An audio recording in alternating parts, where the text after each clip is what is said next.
After the breakup, his days stopped having shape. There was no clear morning or night anymore, just time passing while he lay on his bed, staring at the same corner of the ceiling. He had finished his bachelor's degree, but that achievement felt useless now. The certificate lay somewhere in his bag, untouched, as if it belonged to someone else. She was gone. That fact followed him everywhere. When he woke up, it was the first thing he remembered. When he tried to sleep, it was the last thing his mind returned to. He didn't think about why it ended anymore. He only thought about how it felt to be left behind. Everyday things became unbearable. He avoided places they used to visit together. He stopped listening to music because every song reminded him of her. Even silence felt loud. Some mornings, he picked up his phone and checked the time, hoping there would be a message waiting. There never was. Still, he checked. Again and again. His friends noticed the change. "Come out with us," one of them said. "You've been locked inside for days." "Later," he replied. Later never came. Food lost its taste. Sleep came in short, broken hours. He started skipping meals without realizing it. His room grew messy. Clothes on the floor, empty cups on the table, curtains always drawn. At night, his thoughts became darker. He replayed old memories without wanting to. The way she used to laugh. The way she believed in him when he doubted himself. He wondered how someone could disappear so completely from a life they once filled entirely. One night, unable to sleep, he found a bottle left behind by a friend. He stared at it for a long time. "This will help me calm down," he told himself. He drank slowly at first, then faster. For the first time in weeks, his mind went quiet. The next morning, he woke up with a headache and a dry mouth, but also with relief. For a few hours, he hadn't felt the pain. That feeling stayed with him. Soon, drinking wasn't just for nights. It became something he looked forward to, something that made the day easier to survive. After graduation, reality hit harder. There were expectations now, jobs, responsibility, but he felt stuck in the same place emotionally, unable to move forward while everyone else did. His brother noticed. "What are you doing with your life?" his brother asked one evening. "You've finished your degree. What's next?" "I don't know," he said honestly. "You can't just sit around," his brother replied sharply. "We didn't struggle all these years for this." He wanted to explain. He wanted to say he felt broken, but the words never came out right. Instead, he said nothing. Silence became their language. Drinking increased. Someone offered him drugs one night, saying it would help him escape even more. He didn't argue. He just wanted everything to stop for a while. Days blended together. He stopped caring how he looked, stopped caring about consequences. Sometimes, he didn't even recognize himself. Late at night, when the effects wore off, the pain came back stronger. That's when the thoughts became dangerous. "What's the point?" he whispered to himself once, sitting on the floor of his room. He didn't want to die. He just didn't want to feel like this anymore. And that difference mattered, but not enough to save him yet. The drinking was no longer occasional. It became routine. He drank in the morning to stop his hands from shaking. He drank in the evening to make the day disappear. When alcohol wasn't enough, he turned to drugs. They were easier to hide, easier to explain away. At home, things grew tense. His brother noticed everything. The red eyes, the late nights, the money disappearing, the smell he tried to cover up. One night, his brother waited for him in the living room. "Sit down," he said. He didn't want to, but he did. "Where is your life going?" his brother asked. "Look at yourself." "I'm fine," he replied automatically. "Don't lie to me," his brother snapped. "You think I don't see what you're doing?" Silence filled the room. "You're drunk every day," his brother continued. "You finished your degree, and now you're wasting it. Do you know how much I sacrificed to get us here?" He clenched his jaw. "I didn't ask you to." That was the wrong thing to say. His brother stood up. "I did it because I'm your brother. Because we don't have parents to clean up our mess." "You don't understand," he said quietly. "Then explain," his brother shouted. "I can't," he said, and he meant it. The argument ended with shouting and slammed doors. For days after that, they barely spoke. When they did, it was sharp and short. His sister-in-law watched everything. She noticed how he avoided eye contact, how he flinched when his brother raised his voice, how he stayed in his room even when everyone was home. One evening, she knocked on his door. "Can I come in?" she asked. He hesitated, then nodded. She sat on the chair near the window. "You haven't eaten all day," she said. "I'm not hungry." "You don't have to lie to me," she replied calmly. "I'm not here to fight." He looked at the floor. "I don't know what's wrong with me." She didn't interrupt. "I try to stop," he continued. "I really do. But when I'm sober, everything hurts." She nodded slowly. "Pain doesn't disappear just because people tell you to be strong." That night, she spoke to her husband. "You're pushing him too hard," she said. "And what am I supposed to do?" his brother asked. "Watch him destroy himself. Yelling won't save him," she replied. "He doesn't need another authority. He needs support. He's not a child." "No," she said. "He's a hurt person." The fights continued. One night, his brother found him passed out. "Enough," his brother shouted, shaking him awake. "You're embarrassing yourself. You're embarrassing this family." Something snapped inside him. "There is no family," he shouted back. "It's just responsibility and expectations." His brother raised his hand, but stopped himself. The room went silent. His sister-in-law stepped between them. "That's enough," she said firmly. "Both of you." She turned to him. "Go to your room." Then she faced her husband. "This isn't helping. You're angry because you're scared. I get that. But if you keep this up, you'll lose him." For the first time, his brother looked unsure. Days later, his sister-in-law suggested something unexpected. "Let him go somewhere," she said. "Not to escape, but to breathe." His brother disagreed immediately. "He can't even handle himself here." She looked at him calmly. "And keeping him trapped is making it worse." The idea stayed. Meanwhile, his condition didn't improve. In fact, it worsened. One night, alone and intoxicated, he reached a breaking point. Sitting on the bathroom floor, he whispered, "I can't do this anymore." That night would change everything. That night, the house was quiet. His brother and sister-in-law had gone to sleep early. He was alone in the bathroom, sitting on the floor with his back against the wall. The lights were off. The only sound was his own breathing, uneven, shaky. He had already been drinking. The room smelled of alcohol and something bitter. His head felt heavy, but his thoughts were painfully clear. He wasn't thinking about death the way people imagine it. There were no dramatic goodbyes in his head. No letters. No final speeches.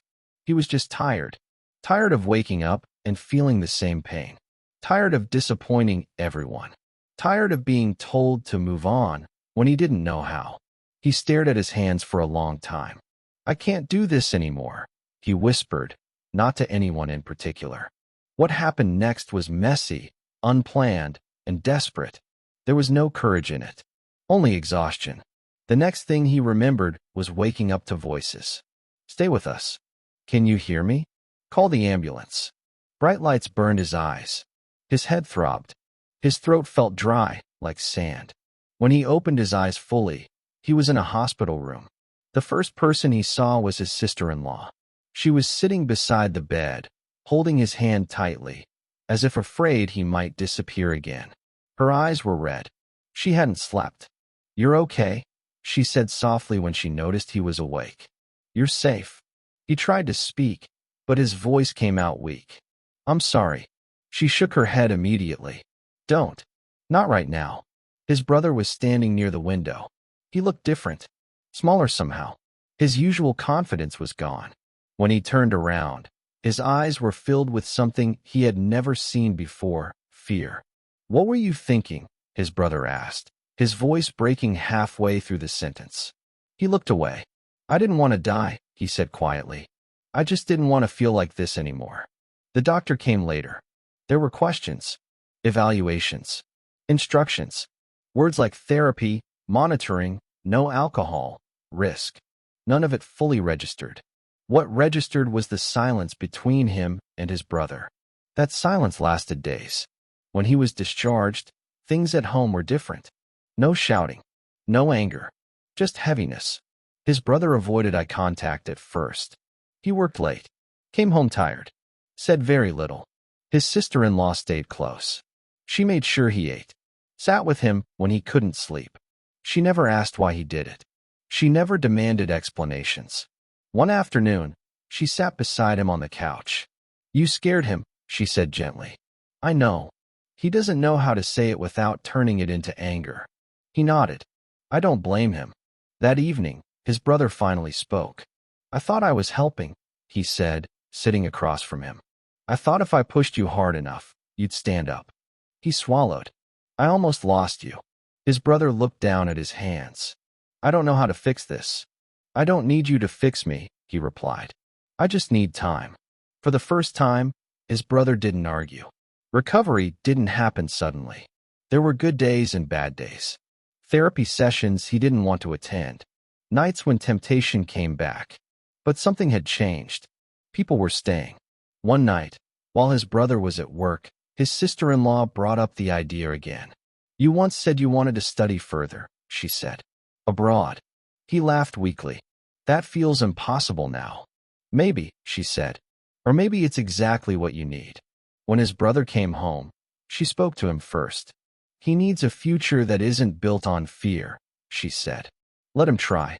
There was a long silence. Finally, his brother said, "If he goes to live, not to disappear." That was the condition. And for the first time in a long while, he felt something close to hope. The decision to go abroad didn't feel exciting at first. It felt frightening.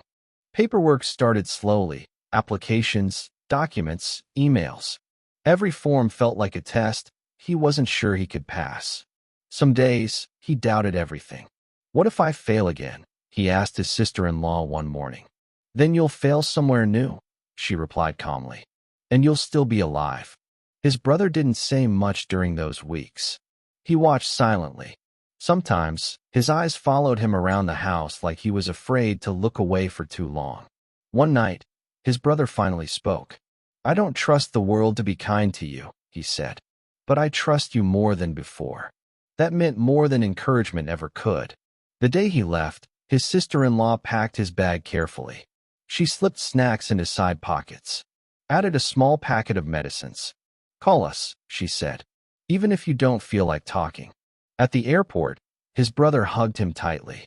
"Don't disappear," his brother said. "I won't," he promised. Living abroad was lonely. No one knew his past.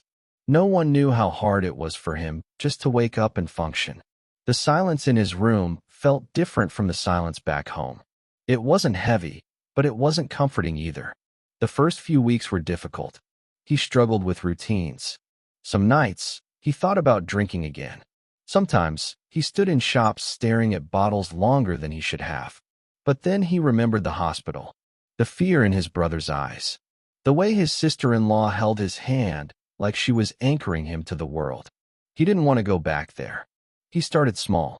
He woke up at the same time every day, cooked his own meals, attended classes even when his mind felt foggy.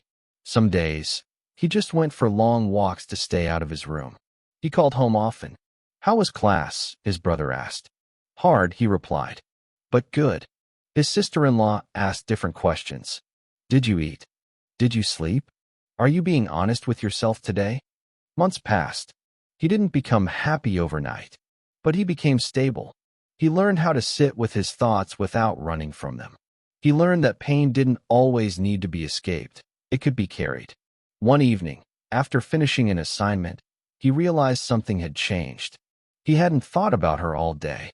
The realization scared him at first. Then it felt like relief.